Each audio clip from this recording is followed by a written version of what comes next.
नमस्कार, एचबीसी विशेष में आप सभी का स्वागत है। मैं हूं पूनम शेखावत। सबसे पहले तो आप सभी को एचबीसी परिवार की ओर से ईद की मुबारकबाद। विशेष में आज हम शुरुआत करेंगे टोंक से, जहां नीम का एक पेड़ लोगों के साथ ही विज्ञान के लिए भी रहस्य बना हुआ है।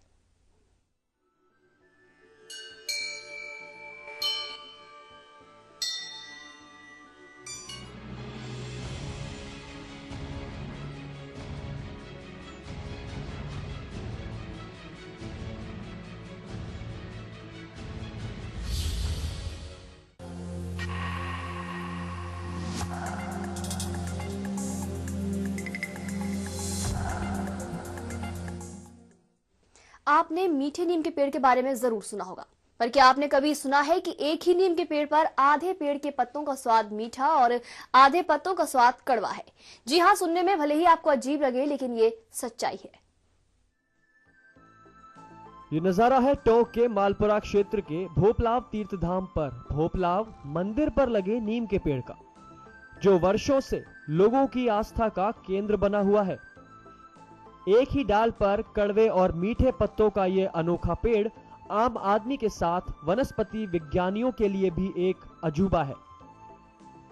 कुदरत का चमत्कार विज्ञान के चमत्कार पर भारी है। स्थानीय लोग इसे भोपलाव जी का चमत्कार मानते हैं। बताया जाता है कि नीम का ये पेड़ कई वर्षों पुराना है, जिसकी कुछ शाखाएं मंदिर के अंदर की ओर झुक चुकी हैं, तो कुछ शाखाएं मंदिर के बाहर हैं। मंदिर के अंदर वाली शाखाओं के पत्ते मीठे, तो मंदिर के बाहर की शाखाओं पर लगे पत्ते कड़वे हैं। इस पेड़ को देखने के बाद हर कोई प्रकृति के चमत्कार का मुरीद हो जाता है। लोगों के अनुसार भोपलाव जी का स्थान ऐतिहासिक, दार्शनिक के साथ ही तपोभूमि भी रहा है। मंदिर में हर कौम के लोग विभिन्न जगहों से आते हैं और भोपलाव जी का मंदिर एक श्रद्धा का अनूठा संगम है।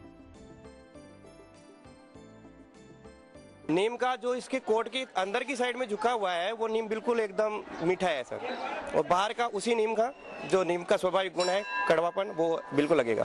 बिल्कुल एक ही नीम है सर, एकदम एक ही नीम है सर, और उसी की करामात ही है सर। जो ये नीम है ना, इसके पत्ते बाहर से हैं, कड़े हैं और अंदर से मीठे हैं।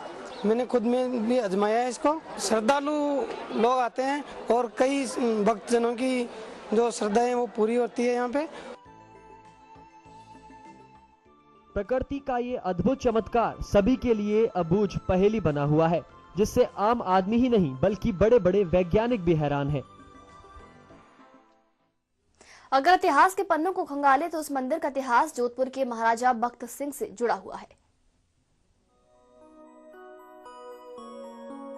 इतिहास के पन्नों और मंदिर के पुजारी से पता चलता है कि ये मंदिर जोधपुर के महाराजा बख्त सिंह जी का है, जिसमें भगवान शिवलिंग के अलावा बख्त सिंह के चरण चिन्ह भी हैं।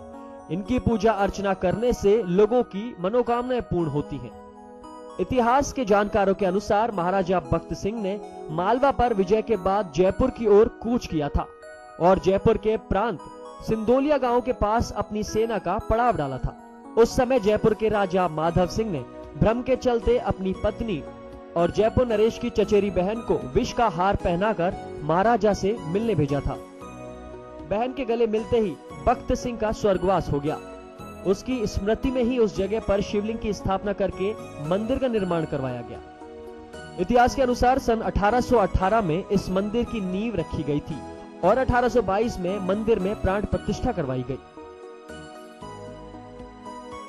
उन्होंने बहन का सहारा लिया, भाई उन बहन को जहर लगा करके आई थी वो, और भाई को खत्म कर दिया मिल करके। ऐसा इतिहास है इनका। और सन 1818 में इस मंदिर की नींव लगी थी, 1822 में इसकी प्राण प्रतिष्ठा हो गई थी। महाराजा गज सिंह जी के पूर्वज हुआ करते थे। उन्होंने युद्ध करते हुए यहाँ आके अपने कटे हुए सिर से युद्ध किया जयपुर महाराजा से, बादशाह अकबर से। उस जमाने की मान्यता है। गांव के सरपंच के अनुसार ये एक ऐतिहासिक और रमणीय स्थल है, जो पहले कभी क्षत्रियों की भूमि हुआ करती थी। मंदिर में दर्शनों के लिए हजारों लोग पहुंचते हैं और भगवान शिव के साथ ही महाराज बख्त सिंह जी के दर्शन करके अपनी मन्नतें मांगते हैं। बहुत ऐतिहासिक स्थल है। जहाँ तक हमारे पूर्वजों से सुनते आ रहे हैं ऐतिहासिक ग्रंथों से सुनते आ रहे हैं, उससे यही लग रहा है कि भाई काफी पुराना ऐतिहासिक, दार्शनिक, तपोभूमि और क्षत्रियों की भूमि रही है। यहाँ पे जो भी श्रद्धालु और दुख दर्द से भरा हुआ आता है अपनी मन्नत लेके। लोगों का मानना है कि इस मंदिर में प्रवेश करते ही लोगों के कष्ट दूर हो जाते हैं। सैकड़ों साल पुराने इस मंदिर से दूर क्षेत्रों के हजारों लोगों की श्रद्धा भी जुड़ी हुई है। ऐसा नहीं है कि यहाँ पर सिर्फ आम आदमी या फिर आने वाले श्रद्धालु ही हैरान हैं, बल्कि यहाँ के रहस्य से विज्ञान भी हैरान है। भले ही आज का युग पूरी तरह वैज्ञानिक हो गया हो और विज्ञान ने आज अपने प्रयोगों से पूरी दुनिया के सामने कई बड़े रहस्यों से पर्दा उठाया हो, पर आज भी विज्ञान के सामने चुनौतियां कम नहीं हैं। और भोला राव जी मंदिर में लगा नीम का पेड़ भी उनमें से ही एक चुनौती है। टोंक कॉलेज में वनस्पति विज्ञान के प्रोफेसर पीसी मीणा मानते हैं कि रासायनिक तत्वों के चलते ही नीम का पेड़ कड़वा होता है, पर आधा कड़वा और आधा मीठा पेड़ उनके लिए भी एक अबूझ पहेली से कम नहीं है। मेन जो केमिकल्स होते हैं जिनकी वजह से कड़वापन होता है, डिटर्पिनोइड्स और फ्लेवोनोइड्स कंपोनेंट्स होते हैं। कोई पौधा है जिसमें कड़वी पत्ती भी हैं और मीठी पत्ती भी हैं। मीठी पत्ती नॉर्मली होती नहीं है, अगर हैं उस पौधे में तो उसके कारण ये है कि इसमें कुछ एनवायरमेंटल कंडीशंस के कारण या वहाँ जो ज़मीन में कुछ क्या केमिकल्स अवेलेबल हैं, पानी कैसा है, उस कंडीशन के हिसाब से अगर जो नीम में पाए जाने वाले मेन कंपोनेंट्स हैं एजेड्रेक्टिन है, क्वर्सेटिन है और ये जो केमिकल्स हैं निम्बिडिन वगैरह, अगर ये कम है और सैपोनिन फॉर्मेशन अगर उसमें है तो नॉर्मली उसका कड़वापन आपको कम महसूस हो सकता है। मीठा नहीं होगा लेकिन कड़वापन थोड़ा सा कम महसूस हो सकता है। पूरे भारत में आस्था के कई रंग देखे जाते हैं, जिनके साथ कई तरीके के चमत्कार भी जुड़े हुए हैं। इसी की एक बानगी है भोपालाव जी का मंदिर, जहां नीम अपने स्वाभाविक गुण भी छोड़ चुका है। अब ये आस्था का चमत्कार है या विज्ञान का कोई रहस्य, इसका पता तो विज्ञान के जानकार ही लगा सकते हैं। भोपालाव जी के मंदिर में नीम के पेड़ का रहस्य लोगों के लिए एक अनसुलझा रहस्य बना हुआ है। एचबीसी न्यूज के लिए टोंक से रवि टेलर की रिपोर्ट। तो आधा कड़वा आधा मीठा नीम, विज्ञान के साथ साथ श्रद्धालु भी हैरान हैं कि आखिर नीम में अपनी जो गुण है, आप अंदर के गुण, वो कैसे छोड़ दिए। फिलहाल हमारे साथ मौजूद हैं टॉक से हमारे संवाददाता रवि टेलर। रवि, जानना चाहेंगे आपसे कि ये जो यहाँ पर चमत्कार हो रहा है, क्या जानकारी आपके पास, आखिर क्यों यहाँ पर हो रहा है? विज्ञान भी हैरान है इस बात को लेकर कि आखिर नीम जो है अपने गुण कैसे छोड़ चुका है। एक ही नीम का पेड़ है, आधा मीठा है और आधा कड़वा है। जी पूनम, बिल्कुल पूरी तरह कहा जा सकता है कि कहीं न कहीं विज्ञान के लिए भी एक चुनौती है। भोपालाव जी का जो मंदिर है उसका जो आधा नीम कड़वा है और आधा नीम मीठा है जी, इसको लेकर कई बार जो है पहले रिसर्च भी हुई है कि कारण क्या है, लेकिन वनस्पति विज्ञान के जो विशेषज्ञ हैं वो यही मानते हैं कि नीम का जो गुण है वो तो कड़वा ही है। नीम में जो मौजूद रसायन होते हैं उसके कारण नीम के पत्ते कड़वे होते हैं, इसीलिए नीम गुणकारी कहलाया है। लेकिन जब मंदिर के अंदर वाला जो नीम का जो हिस्सा है उसके मीठे पत्ते हैं जिसे लोग खाते हैं, भक्त आते हैं, उसे प्रसाद के रूप में भी खाते हैं जी। तो कहा जा सकता है इस मामले में पूनम कि नीम का जो पेड़ है वो कड़वा और मीठा होने के साथ विज्ञान के लिए तो चुनौती है, लेकिन आस्था के जो वहाँ पुजारी हैं, जो श्रद्धालु आते हैं, उनके लिए भगवान का चमत्कार है। इसीलिए लोग कहते हैं कि आस्था के आगे जो है विज्ञान भी फीकी नजर आती है। जी रवि, यहाँ पर सबसे बड़ी बात तो ये है कि क्या इस पेड़ को लेकर कभी कोई रिसर्च हुई है कि आखिरकार क्यों एक नीम के पेड़ ने अपने जो कड़वेपन का जो गुण होता है उसको छोड़ दिया? आधा मीठा है आधा कड़वा है, क्या यहाँ पर कोई रिसर्च नहीं हुई जिससे कोई जानकारी सामने आए कि आखिर विज्ञान के हाथ कोई जानकारी नहीं है? वनस्पति विज्ञान के जो विद्यार्थी हैं या जो शोधकर्ता है जी, वो यहाँ पहुंचे हैं, पहले भी पहुंचे हैं। और अब कल जब हमारी बात हो रही थी वनस्पति विज्ञान के प्रोफेसर से, तो उनका भी यही तर्क था कि ऐसे मामले कहीं नहीं आते। या तो नीम का जो मीठे पेड़ होते हैं जो अलग प्रजाति के होते हैं जिनको लोग उपयोग में लेते हैं, लेकिन ये जो पेड़ है वो कड़वी वाली प्रजाति है नीम की, उसका है इसका आधा हिस्सा होना जो है उनके लिए कहीं ना कहीं जो है एक चैलेंज है। और उस पर उनका यही कहना था कि हो सकता है कुछ ऐसे जो है ना वहां पर पानी की मात्रा या भू जो जमीन है उसके अंदर ऐसे तत्व मौजूद हो जिससे हो। लेकिन ये बात जब उनको बताई गई, जब उनके सामने ये पक्ष रखा गया कि एक ही तने वाला पेड़ है, एक ही जगह का मामला है, कोई अलग अलग नहीं है, तो उनके लिए ये पहला, उनके जीवन में भी पहला मामला उन्होंने बताया कि मेरे जीवन का पहला मामला है जो मैं इस तरह का पेड़ देख रहा हूँ और जैसा आप बता रहे हैं उसके आधार पर कहा जा सकता है कि इसके अंदर कोई इसको रिसर्च की जरूरत है कि आखिर क्या कारण है कि ये पेड़ ऐसा बना। इसे आस्था से तो लोग देखते हैं, लेकिन विज्ञान वाले जो है वैज्ञानिक जो है उसे ये मानते हैं कि कहीं ना कहीं ये रिसर्च का विषय है कि आखिर कौन से ऐसे तत्व इस पेड़ में मौजूद है जिससे आधा हिस्सा मीठा हो गया और आधा हिस्सा कड़वा हो गया। लेकिन लोग जो गांव के लोग हैं वो तो यही कहते हैं कि तो भोपलाव जी का चमत्कार है, जो महाराजा भक्त सिंह का जो मंदिर है ये, जहाँ उन्होंने अपनी जो शहीद हुए थे, एक धोखा जो उनके साथ हुआ था भक्त सिंह के साथ, जोधपुर नरेश के साथ हुए, तो उनकी जो आस्था थी, जो उनकी पत्नी की जो शिव में आस्था थी, तो उसके परिणाम स्वरूप जो मंदिर का जो चमत्कार दिखाना था भगवान को, उसका यही परिणाम है कि आधा पेड़ जो है, जो कि मंदिर के अंदर वाला हिस्सा है, वो मीठा है। यहाँ आकर कई भक्तों के जो है, जो श्रद्धालु वहाँ पहुंचते हैं, उनके दुख दर्द दूर होते हैं, उनकी मुरादें पूरी होती है पूरा। तो यानी कि रवि कहा जाए कि विज्ञान भी जो है चमत्कार के आगे हैरान है। बिल्कुल कहा जा सकता है पूनम, कई मामले से आए हैं हमारे जीवन के अंदर जो हमने देखा है। जो मीडिया हम जब कवरेज करते हैं तो चैलेंज होता है, विज्ञान अपने आप को जो है सर्वोपरि बताता है, लेकिन आस्था के आगे जो है हमने विज्ञान को भी झुकते हुए देखा है।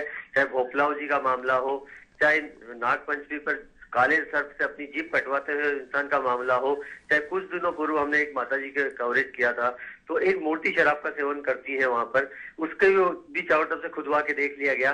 तो कई मामले ऐसे आते हैं जहाँ आस्था जो है वो आगे आती है, विज्ञान के ऊपर चली जाती है।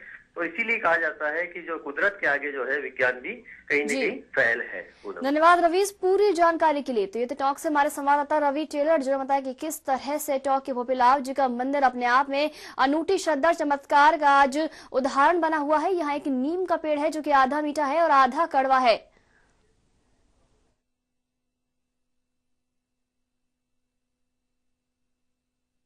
और फिलहाल हमारे साथ बने हुए हैं वनस्पति विज्ञान के प्रोफेसर पीएल मीणा जी। पीएल मीणा जी बहुत बहुत स्वागत है आपका एचबीसी न्यूज में। जानना चाहेंगे आपसे कि आखिरकार नीम ने जो अपनी फितरत है कड़वेपन की कैसे छोड़ दी कि एक ही नीम का पेड़ आधा मीठा आधा कड़वा है।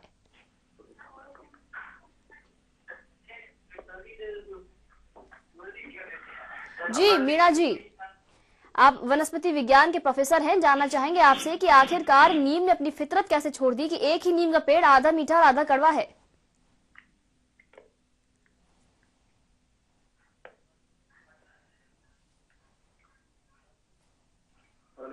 जी मीणा जी, जानना चाहेंगे आपसे, आप वनस्पति विज्ञान के प्रोफेसर हैं, आखिरकार एक नीम के पेड़ ने अपनी फितरत कैसे छोड़ दी कि एक ही नीम का पेड़ आधा मीठा और आधा कड़वा है।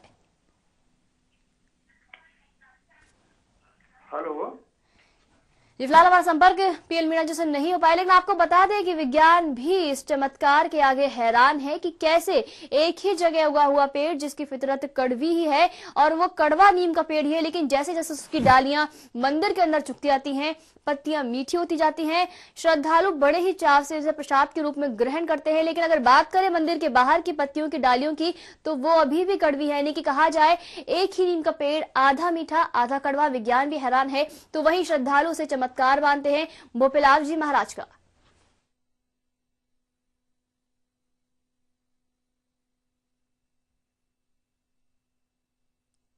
आपको बता दें कि ये तस्वीरें हैं टॉक से, जो कि आपने देखा भोपलाव जी महाराज का मंदिर, जो कि अपने आप में अनूठा श्रद्धा भक्ति और चमत्कार का मंदिर बना हुआ है। मंदिर के प्रांगण में मौजूद एक नीम का पेड़ जिसकी फितरत कड़वी है, लेकिन मंदिर के अंदर जो पत्तियां और जो डालियां इस पेड़ की आती हैं वो मीठी हैं। तो वही बात करें अगर बाहर की डालियों की तो वो अभी भी कड़वी है।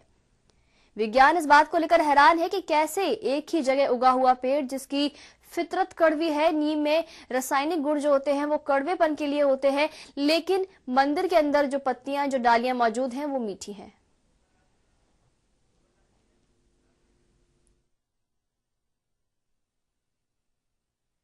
हमारे साथ टॉक से जुड़े हुए हैं जिला परिषद सदस्य छोगालाल जी। छोगालाल जी, जानना चाहेंगे आपसे कि कैसे इस मंदिर में जो पेड़ है आधा मीठा आधा कड़वा है।